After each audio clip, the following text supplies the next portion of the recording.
Hello everyone. In this video, we are going to learn the various parts of a mean value articulator.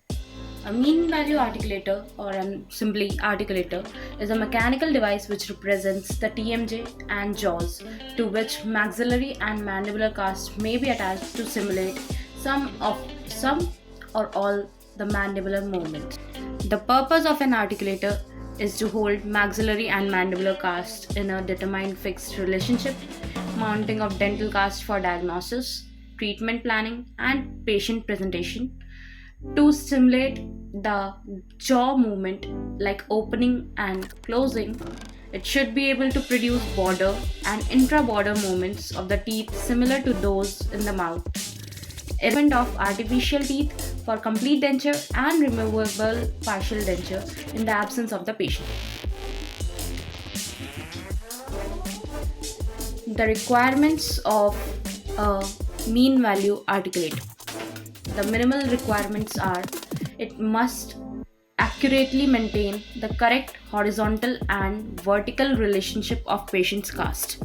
Like in this articulator, this is the upper member, this is the lower member, and these both are used for holding the maxillary and mandibular cast respectively.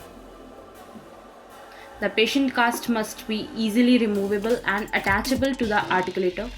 So the cast we make with dental stone is attached here with the help of model plaster to the articulator, so that we can get an idea of the jaw relationship of patient with this TMJ.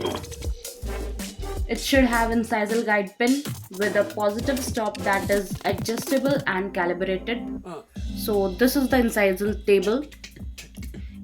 table on which this incisal pin rests at the center, so that we can check the various movements of TMJ like this with the help of these screws at the sides. It should be able to open and close like a hinge like fashion, like this, opening and closing of mouth movements of opening and closing. It should accept a face bow transfer. The construction should be accurate, rigid and non-corrosive material. It should not corrode, so that there should be no infection from this articulator to the patient's denture. The design should be such that there is adequate distance between the upper and lower members. There's proper distance which is required. The articulator should be stable on laboratory bench and not bulky and heavy. So this articulator is stable, as well as it is not heavy to hold, and it's not even bulky. These are condylar guides.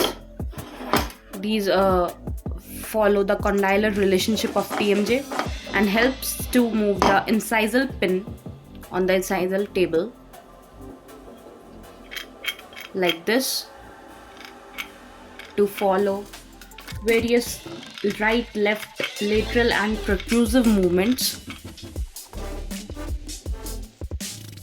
The pen is used to check the incisors relationship of the maxillary cast. This tip of the pen touches to incisors when class 1 relationship is formed. When a class 1 relationship is formed, and these two are retentive pins. These are used for holding the cast on the articulator. These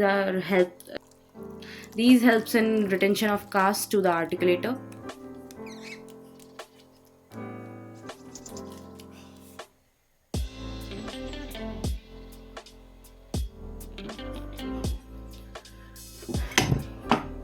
This is the horizontal rod.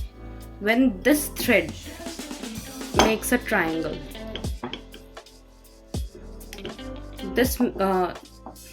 when this thread makes a triangle, then the plane formed with this rod and thread This plane is used for guidance of mounting of cast, so that the rims are on this plane.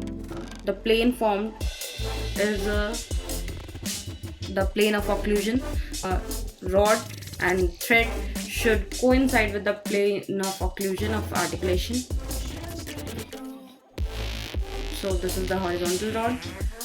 Now the mean values of the articulator. So it has three mean values. So the intercondylar distance, this distance is 10 to 11 centimeter. We take it as 11 centimeter. The condylar guidance angle, this angle is 33 degrees.